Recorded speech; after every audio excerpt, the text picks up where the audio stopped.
Hi, everybody. Thanks for joining us live on Are You a Healer? Today, that's the topic, and the need for solitude. We'll just dive right in.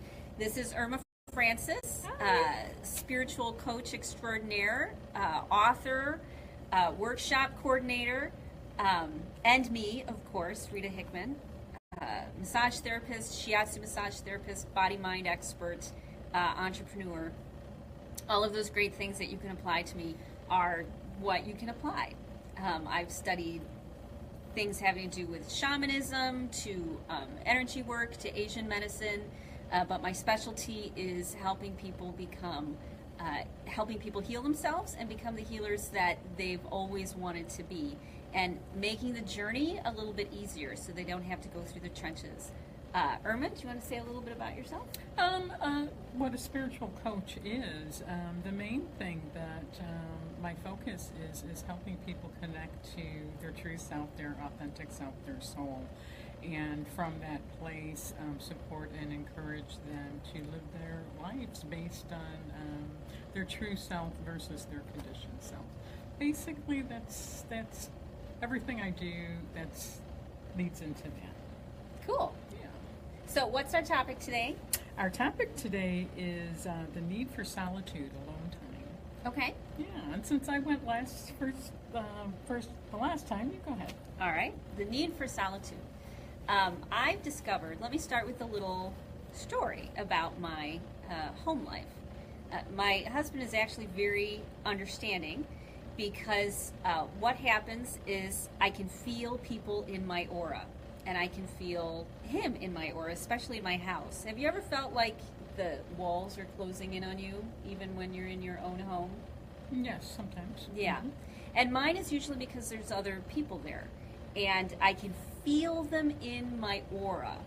They can be in the kitchen, they can be 3 rooms away, they can be downstairs, they can be outside. But the fact that they're there is pressing in on me and making me feel edgy and uncomfortable and unable to focus, and make me want to, go into coping mechanisms, whether it be eating or whether it be taking a nap or taking a bath, and it just keeps dialing up, and they become louder and louder in my head, and I can't escape because, what are you going to do? Kick somebody out of their own home, and maybe. That would be rude, Irma. Yeah, it would. And I don't always want to be leaving. I mean, poor guy. He always feels that I'm trying to escape him in the first place, which I'm not. But because of my need for solitude, many times I'm at my edge. If I let myself get too far, then I become very snarky and irritable and difficult to myself, and I run away and I hide in bathrooms because I can feel everything. No matter where it is. If they're within a certain radius, I feel them. And if I don't get my solitude, then I'll go over my edge. I've learned that over my years. And so I've had to develop a lot of coping skills, as well as a need to get my solitude before I need it. So I cannot wait until I need to be alone, until I need my space to get it, because by then it's too late and it's much harder to recover. So for me, the need for solitude is almost an inherent part of my personality. And solitude is, one of the things that a lot of healers do need, because we're sensitive. We feel everything around us, small things, environmental things, lighting, sound, changes in weather, overcast, sunny, all sorts of things. And because of that, if I don't preemptively take care of what I need, then I'm going to turn into a basket case, and then it takes me a long time to get back, and then I also have to undo the negative consequences of my coping mechanisms. Like if I keep escaping, then now I have to make nice, No, I really like you. I really want to spend time with you. No, I'm not trying to run away from you, even though it totally looks like I am. It's not personal, really. I have to spend a lot of time making up for that. So it's better for me to carve out time on a regular basis than wait until the need is, at critical level. So, what are your thoughts on solitude? Yeah. That was great. I mean, and really important to know kind of what your saturation level is, maybe, where you're reaching that saturation point. And so it sounds like you know that really well on yourself, and you know when to, if possible, to kind of. Yeah, it's a 50-50 sort of thing. I'm sure all of us know that sometimes it sneaks up on us. Yeah, very true. And sometimes, we feel like we've got a handle on the world. Does anybody else feel that way out there? Like sometimes you got it all going on, and sometimes if one more person even breathes wrong, you're going to go ballistic and turn into some cannibal. Yeah, that happens to me too. I'm sure it happens to you. And some of you.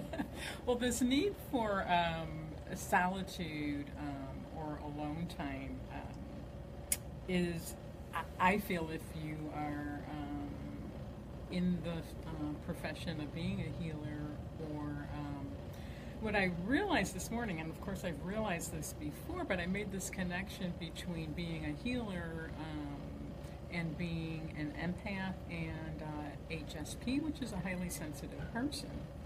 And I think a lot of healers are empaths and highly sensitive people. Doesn't mean if you're an empath and a highly sensitive person that you are necessarily a healer. Doesn't necessarily go back the other way. True. You could be a sociopath. You very well could be, yes. But for me, definitely, solitude and alone time is a major, major thing, because I am an empath, and I am a highly sensitive person.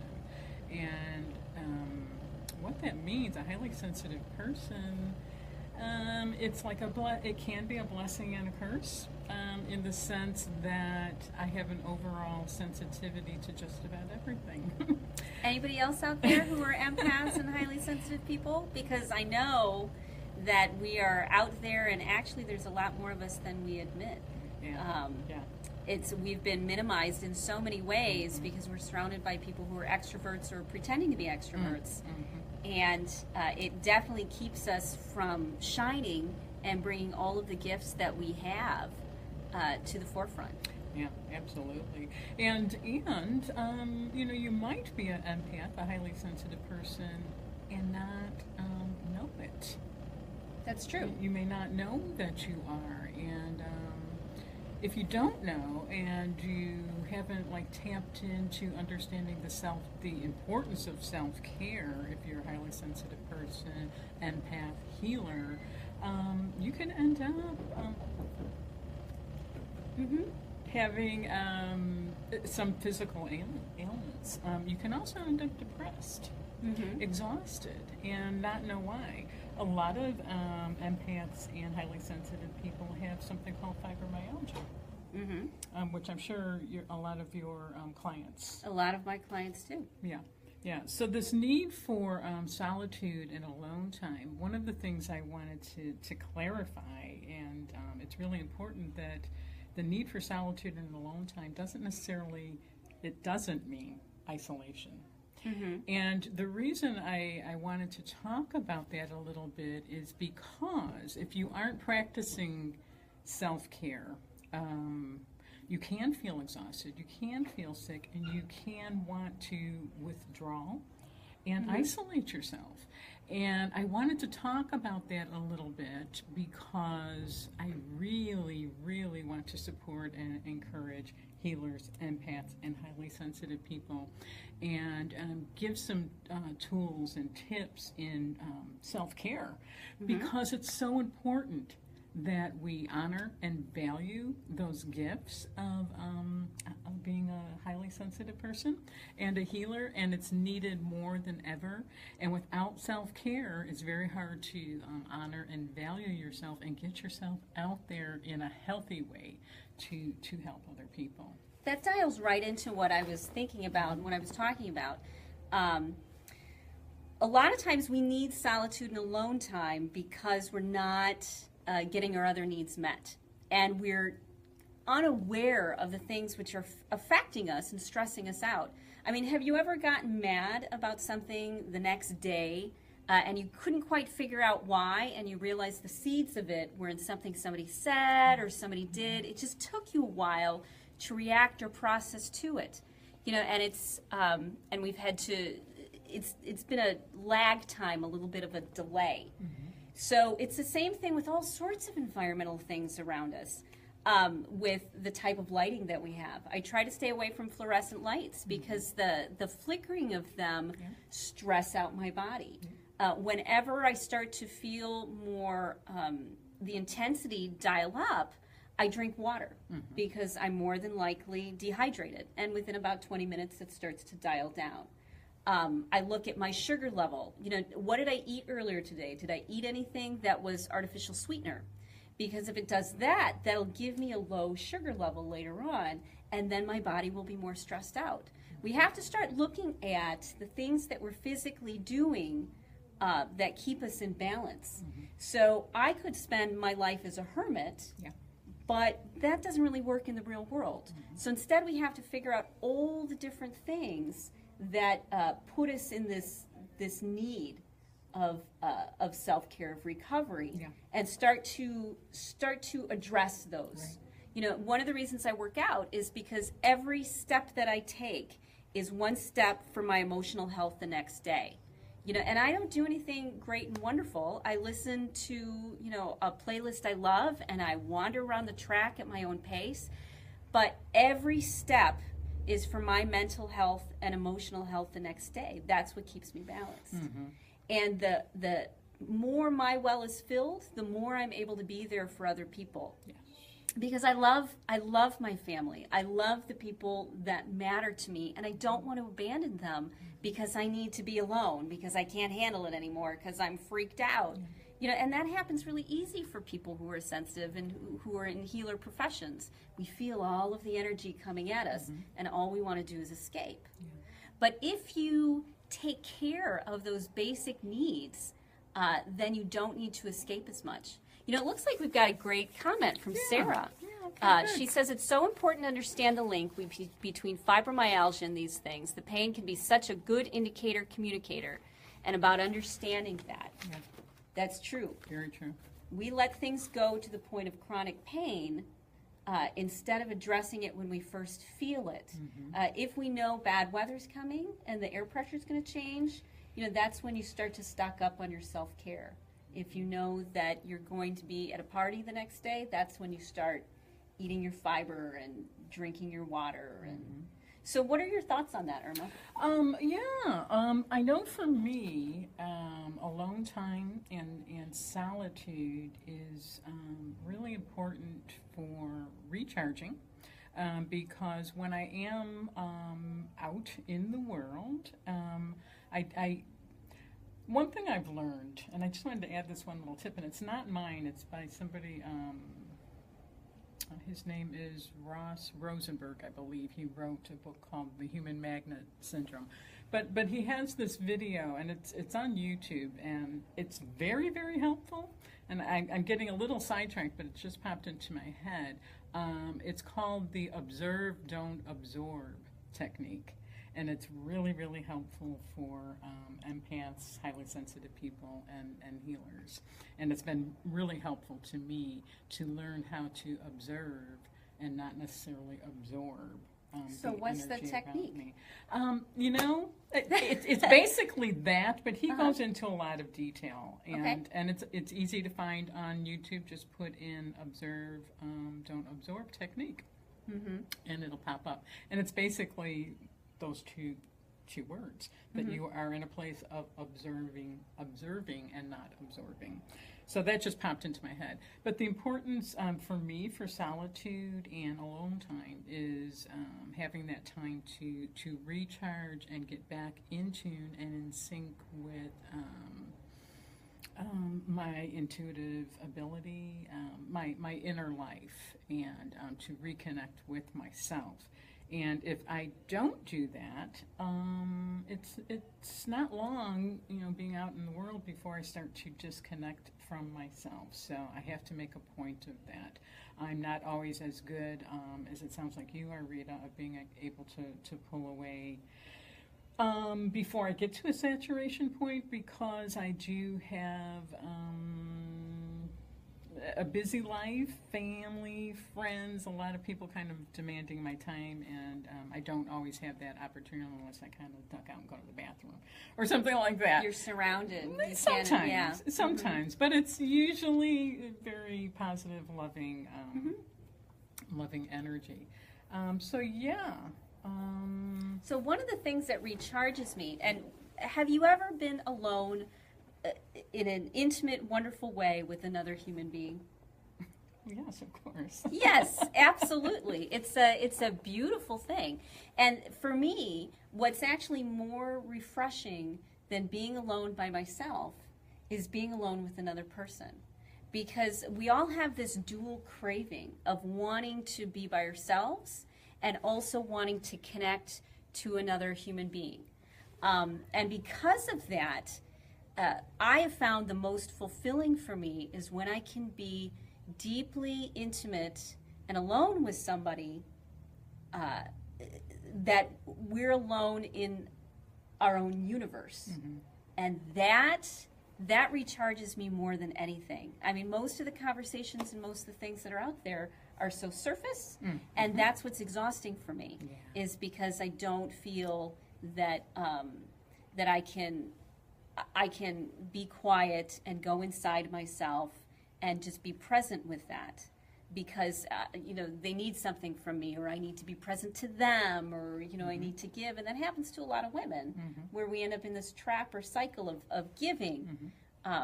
But when you find somebody, and I personally think it's worth the search and the journey and the transformational journey to look for people that you can have those sorts of interactions with, because that is a deep human need of being intimate and connecting. And that alone intimacy takes care of both needs, and it's like a whole magical bubble. It's almost like falling in love, but how do you sustain that and have that in more everyday experiences? And that's what I get in my practice, which is why I started the business that I did, is because that you and me intimacy, where you plug into another person and you're safe to do that, is what recharges and fills me. Our energy coming together brings it up. And so solitude by myself is definitely not as fulfilling as solitude with another human being for me. Yeah, I know I need both, and I definitely understand and hear what you're saying, and I think this probably is true for most healers, is we have a tendency not to like small talk. We can tolerate it, and we can be we can do our extrovert thing, but we do have a tendency to be introverts. But we can get by in the world and do a good job at it. I did want to say too that alone time for me is really, really necessary, and solitude, really alone is really important to me. Because I love the bubble thing with another person, and that's very fulfilling, and it is a very strong human need. But for me, the alone time and the solitude is the time that I am most creative. I tune into my own energy field, and from that I kind of tap into what I call my higher self. And from that higher self I get kind of a download, whether it's through writing a book or creating a new program or whatever it might be. It's a download from my higher self, and I really don't go to a creative place in any other way. So I need that alone time to do that, to kind of, it's like being an antenna and plugging in. So that's really, really important. And another reason I need alone time, quiet time is, and I bet this is true for a lot of healers and pants. More and than likely, most of you out there. highly sensitive people, we tend to listen more than we talk. And if we are around a lot of people, and sometimes we can just be going about our own business, getting groceries or doing whatever, and people can be drawn to us, and before you know it, you're hearing their entire life story. Yes. I don't know, honestly, I don't know that I have ever met a person where I am around them for any length of time where I don't know their entire You life don't story. end up knowing every drama that's happened in their life. And From their yes. earliest memory to current day. I've got a story that goes around that. What is it? So I'm in Vegas, and believe it or not, I love Vegas because of all the experiences that are there, and I love to plug into different people's energies, and so it's a lot of fun. And I was at the Canyon Ranch Spa hanging out for the day because if you pay your $40 or whatever, you get to hang out in the locker room. And believe it or not, the locker room is an amazing place there. It's got hydrotherapy, it's got rain showers and steam rooms and saunas and whirlpools and an aromatherapy room and a crystal room, and it's all in the locker room. So it's nirvana for somebody like me. And I'm hanging out there. I'm hanging out in this tiny little sauna naked because I don't like clothes if I can help it. And so I'm naked in the sauna, and in comes this woman with fully clothed. And she's sitting there reading a magazine. And I think there should be some unspoken rule that when you are naked, you are in a bubble of, you're like on Superman's lair or something. I mean, this is your space. This is your time. Do not talk to me when I'm naked. It's a privacy bubble. That it should be. I mean, it's an unspoken human thing. Don't talk to me. I'm naked. Clearly, I want to be alone. And she starts talking to me. She's fully dressed. I'm completely naked. She starts talking to me and wanting to engage me. And I keep my answers very short and very sweet. Yep, I think so too. Hoping that she'll recognize that I'm naked and not to talk to me, that I don't want to talk to her. And she persists, and finally I go, okay, clearly she needs to talk to me. And so naked, she's not. She's telling me her entire life existence about her husband, who they're struggling and their marriage is struggling, and they're here in Vegas to try to make it work, and and they've had all of these difficulties and in minutia detail. Me and I've just been like, okay, I'm a healer, so this is what I do, and even if I'm naked, whatever. So we walk out. Finally, I'm like, okay, it's getting hot. I think I need to leave. And so she follows me out, and I said, well, I'm glad you had somebody to talk to.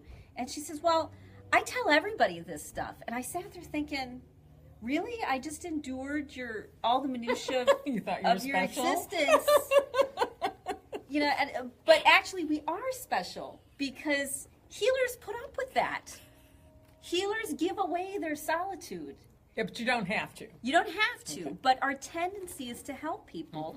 And so other people come and impose themselves on us. Definitely. And because we feel this calling to help people live a better life, we do.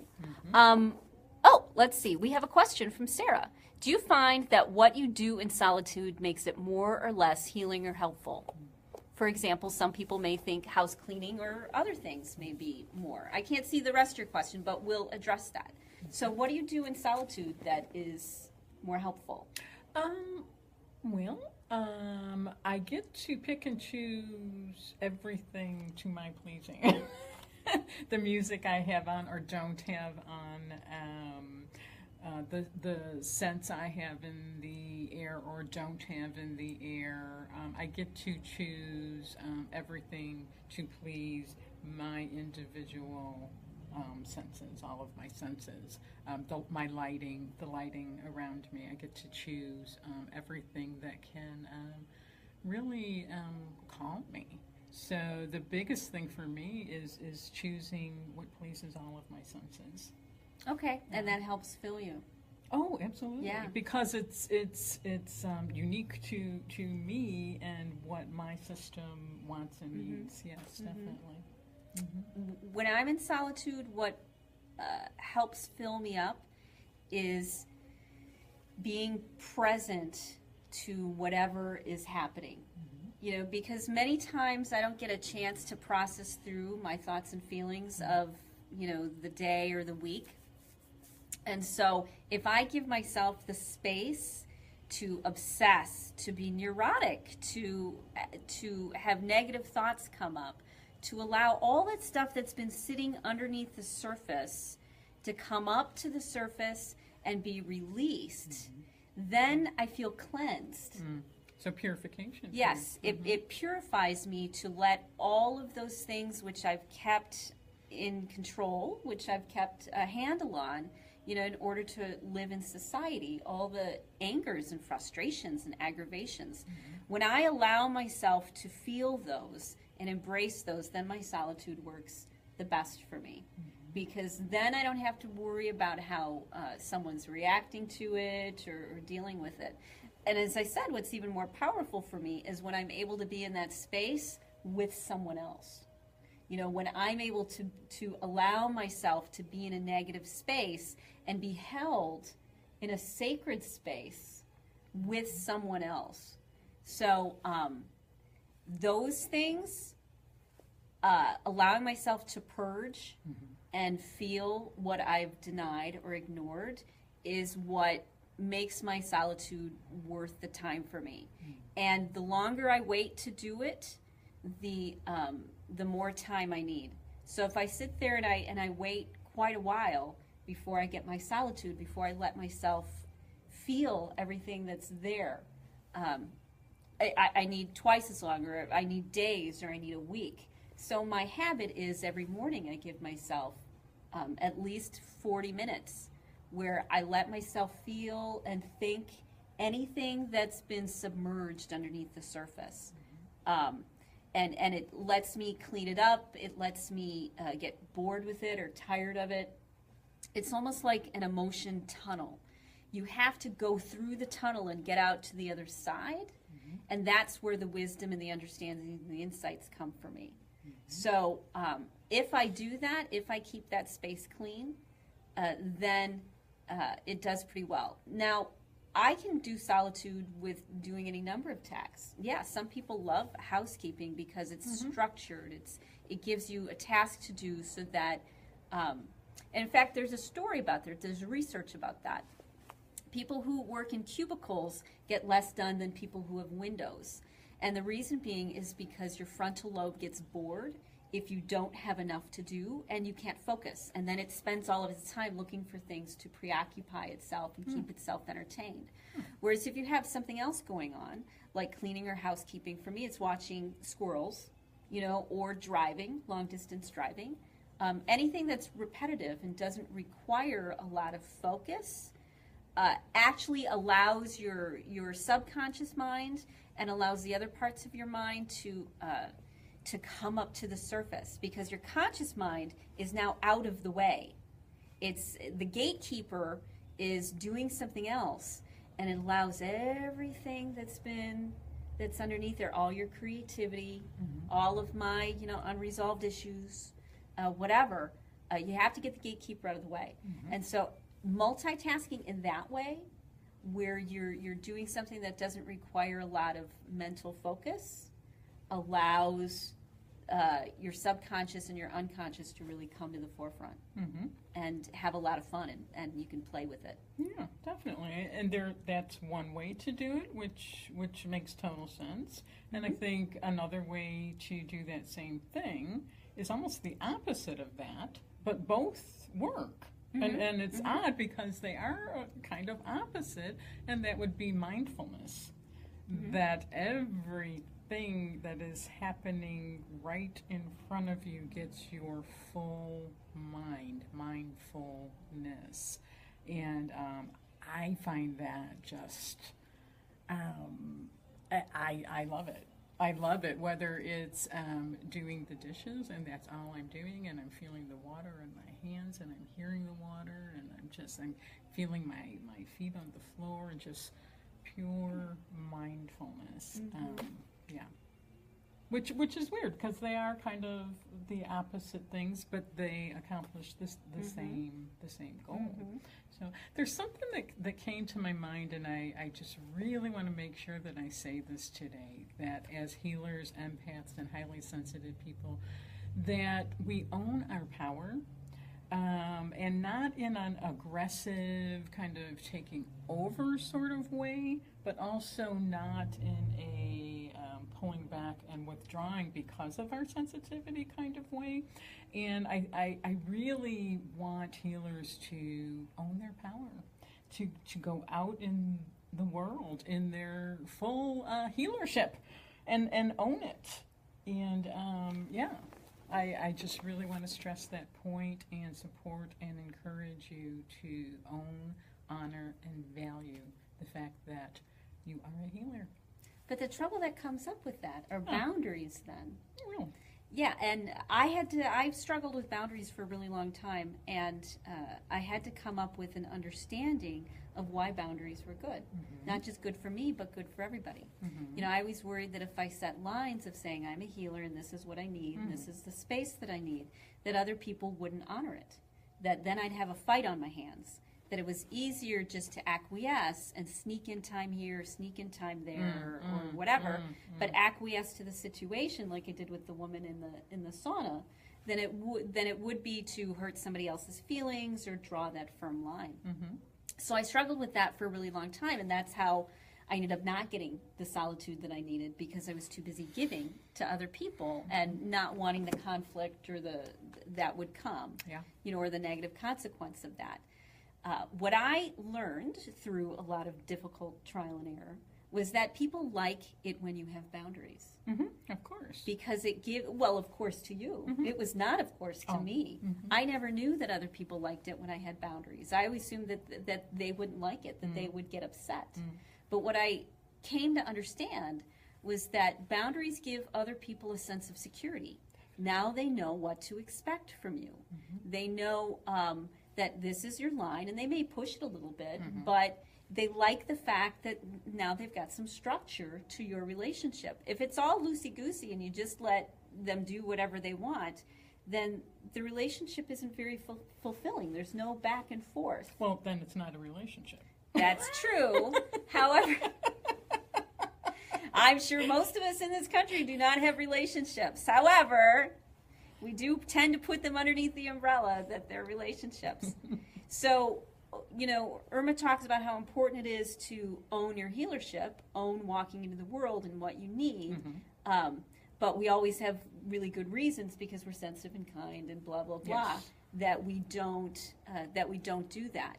And what I've come to understand is that it's a misunderstanding, that people like it when we set those lines, as long as we don't set them by attacking them and calling them too many names.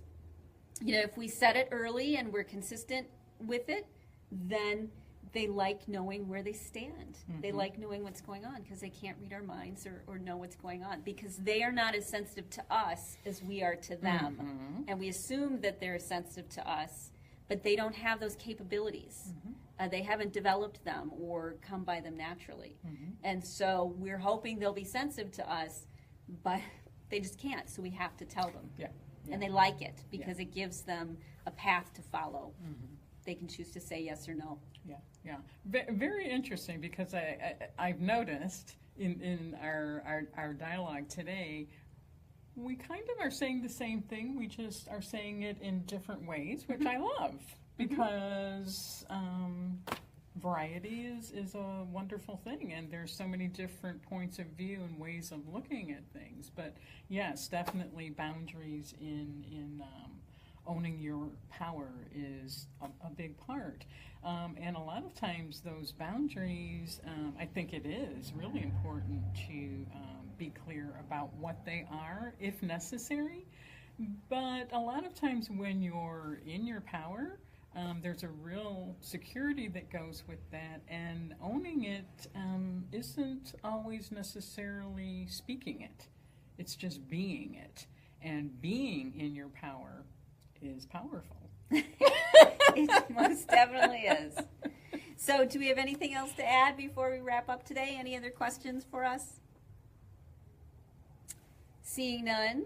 Okay, what is our next topic? Our next topic is being compassion, and having a big heart. Okay, so join us next week. We'll be putting out a Facebook event for this Facebook Live on compassion and how to be a healer. You are more than welcome, Sarah. Thank you for joining us. And we hope you have a great rest of your day. Thanks, guys. Bye. Bye.